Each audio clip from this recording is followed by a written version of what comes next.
কথায় বলে পরিশ্রম সৌভাগ্যের প্রসূতি।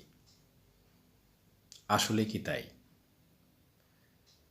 মনে করুন একজন শ্রমজীবী মানুষ, যিনি অক্লান্ত অসম্ভব পরিশ্রম করেন প্রতিদিন। সে কোথায় থাকে? তার খাওয়া দাওয়া কী, তার পোশাক কী? তার এই পরিশ্রম কিন্তু চলছে অনবরত। সৌভাগ্য কি পেল তার ফিরে?